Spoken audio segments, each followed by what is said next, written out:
MA उत्तरार्ध संस्कृत चतुर्थ प्रश्न पत्र समास प्रकरण तत्पुरुष समास भाग 6। मैं डॉक्टर मनीषा गोदारा, सहाचार्य संस्कृत, राजकीय बांगड़ महाविद्यालय डीड। आन महत समानाधिकरण जातीय महाराजः। समानाधिकरण उत्तर पद परे हो या जातीय प्रत्यय परे हो तो महत शब्द को आकार अंतादेश हो जाता है। इसका उदाहरण है महाराज। महाराजः मान च असौ राजा महाराजः। लौकिक विग्रह। अलौकिक विग्रह होगा महत्सु राजन्सु। महत्सु राजन्सु विशेषणम विशेषेण बहुलम। सूत्र द्वारा तत्पुरुष समास। प्रथमा निर्दिष्टम समास उपसर्जनम से उपसर्जन संज्ञा।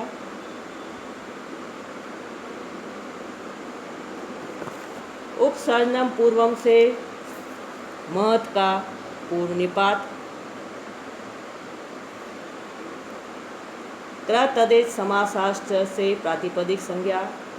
सुपो धातु प्रातिपदिकों से दोनों सुपों का लोप बचता है महत राजा।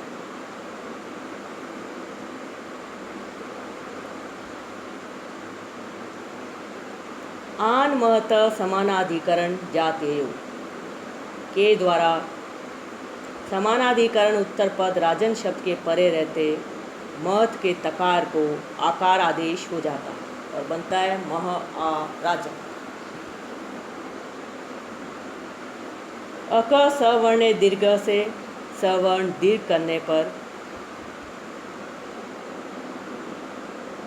महाराजन।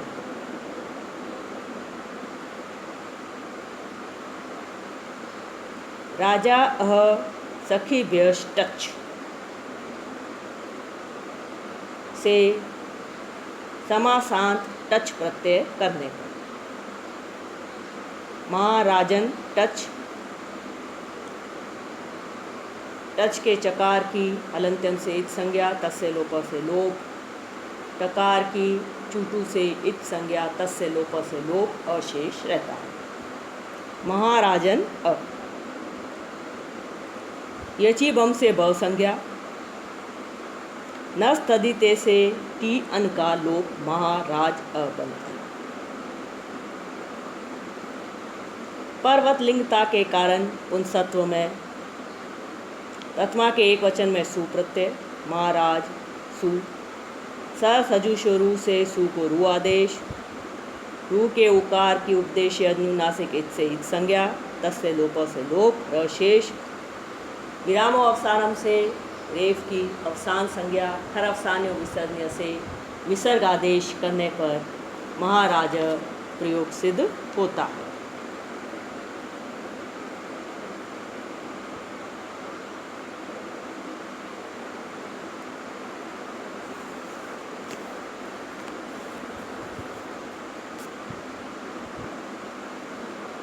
द्वयष्टन संख्यायाम अबहुव्री अशीतयो।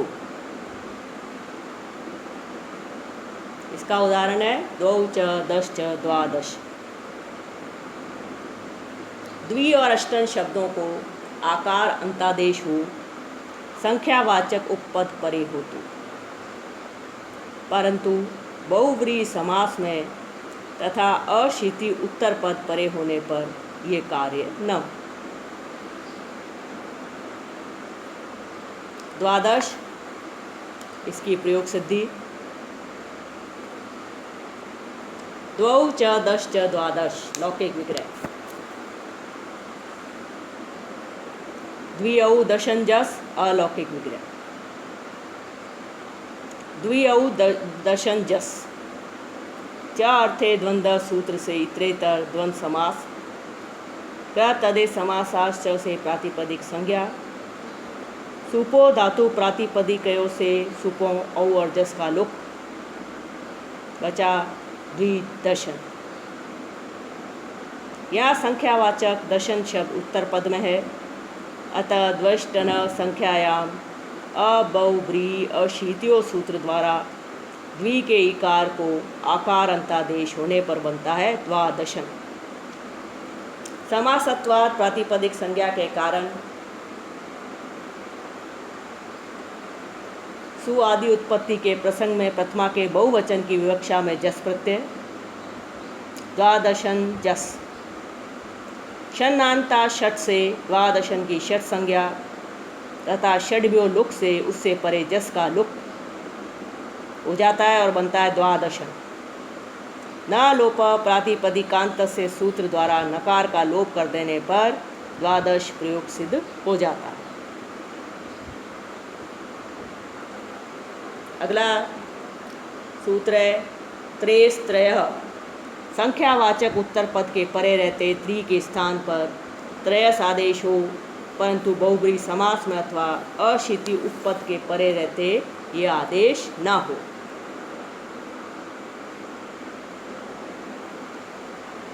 त्रयोदश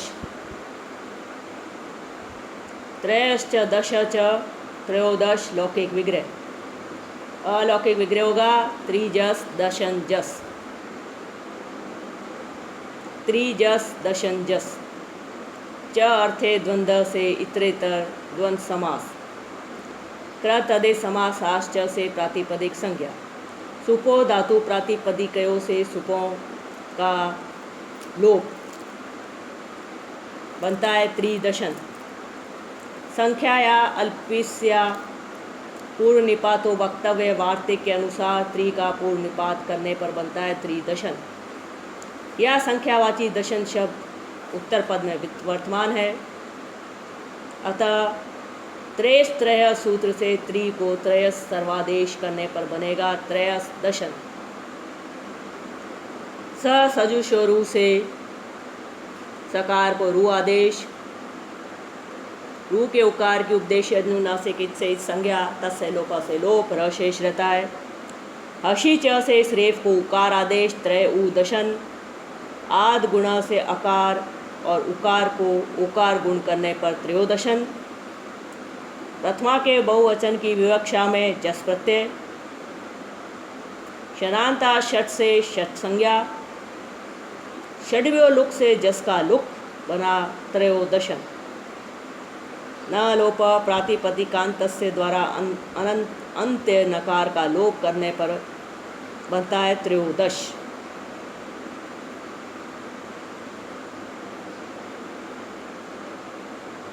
पर्वतलिंगम द्वंद तत्पुरुषयो। इसका उदाहरण है अर्धपिपली। द्वंद तथा तत्पुरुष समास का लिंग उस समास के उत्तर पंथ के लिंग के समान हो। अर्धम पिपल्यः अर्ध पिपली लौकिक विग्रह। पिपली गस अर्थ सु अलौकिक विग्रह।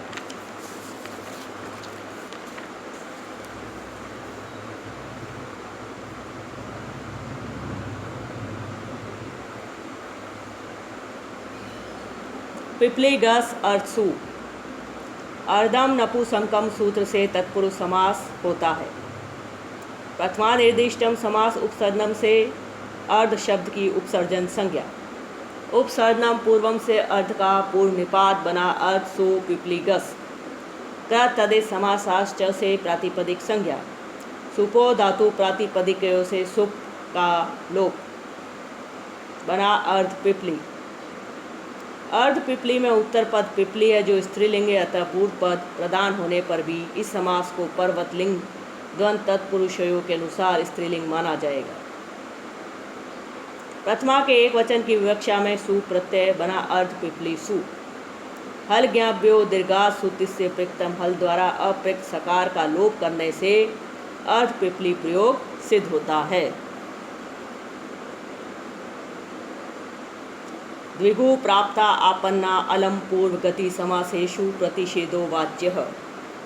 पंचसु कपालेषु संस्कृत पंच कपाल पुरोडाशः। द्विगु समास में एवं प्राप्त आपन और अलम पूर्व वाले तत्पुरुष समासों में तथा गति समास में पर्वतलिंगता का निषेध कहना चाहिए।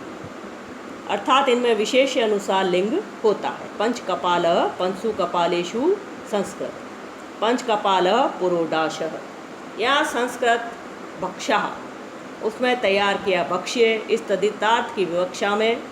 पंचन सुप कपाल सुप इस अलौकिक विग्रह में। तदितार्थ उत्तर पद समाहारे च सूत्र से द्विगु समास होकर प्रथमा निर्दिष्टम समास उपसर्जनम से संख्यावाचक की उपसर्जन संख्या, उपसर्जनम पूर्वम से पूर्व निपात, तदे समासाश्च से प्रातिपदिक संज्ञा, सुपो धातु प्रातिपदिकों से सुप का लुक, तथा पंचन शब्द के पदांत नकार का न लोप प्रातिपदिकांत से लोप करने पर पंच कपाल बनता है। अब सप्तमी का बहुवचन लाकर पंच कपाल सुप इस सप्तम्यंत से संस्कृत भक्ष्या सूत्र द्वारा तदित अन प्रत्यय करने पर द्विगो लुक अनपत्य द्वारा अन प्रत्यय का लुक तथा सुपो धातु प्रातिपदिकों से पुनः सुप लुक करने पर पंच कपाल तदितांत शब्द निष्पन्न होता है। पर्वतलिंगम द्वंद तत्पुरुषयों से पर्वतलिंगता अर्थात कपाल शब्द के अनुसार समास में भी नपुंसकत्व प्राप्त होता है, किंतु द्विगु प्राप्ता आपन्ना अलम पूर्व गति समासेषु प्रतिषेधो वाच्य, वार्तिक से इसका निषेध होकर विशेष्य पुरोडाश के अनुसार पुल्लिंग में प्रथमा के एक वचन की विवक्षा में सु प्रत्यय लाकर सकार को रुत्व तथा रेफ को विसर्ग आदेश करने पर पंच कपालः प्रयोग सिद्ध होता है।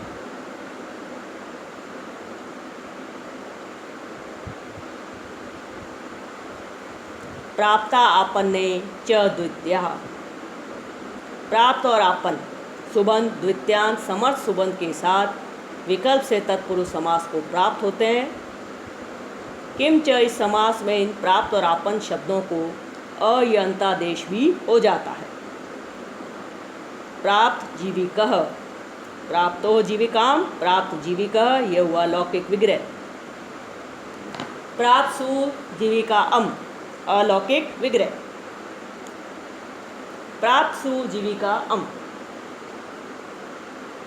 प्राप्तापने च द्वितीय सूत्र द्वारा प्राप्त सु इस सुबंध का जीविका इस द्वितीयांत सुबंध के साथ तत्पुरुष समास हो जाता है।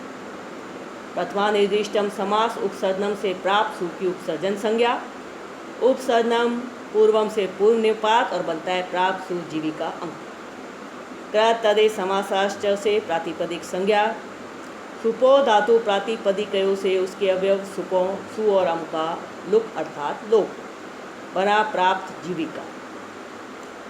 एक विभक्ति चा अपूर्ण निपाते से जीविका की उपसर्जन संज्ञा, गो स्त्री उपसर्जन से उसे रीस्व अंतादेश करने पर बना प्राप्त जीविक। पर्वतलिंगम द्वंद तत्पुरुषयों से समासगत उत्तर पद जीविका के अनुसार इसे स्त्रीलिंग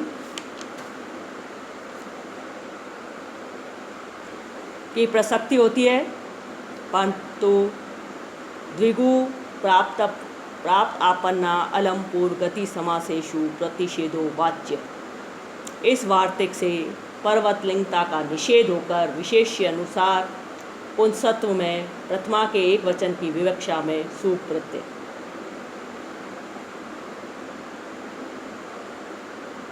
सजुषुरु से सु को रु आदेश, रु से र शेष, विराम अवसानम से अवसान संज्ञा, खर अवसानियों विसर्गनीय से रेफ को विसर्ग आदेश करने पर बना प्राप्त जीविक।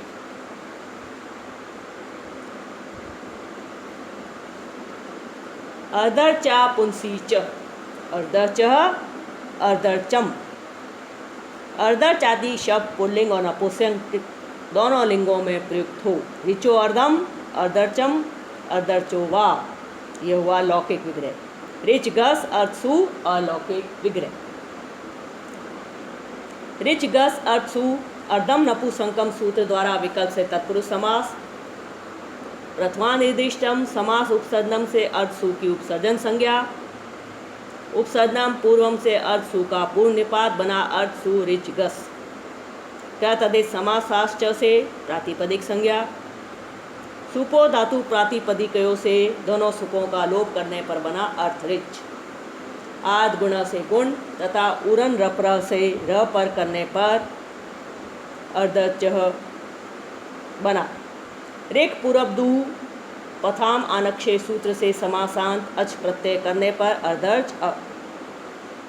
रिच शब्द स्त्रीलिंग है, अतः अर्धर्च को भी स्त्रीलिंग प्राप्त होता है, परंतु अर्धर्चा पुंसी च इस सूत्र से उसका बाद कर पुंसत्व तथा नपुंसकत्व दोनों पर्याय से हो जाते हैं।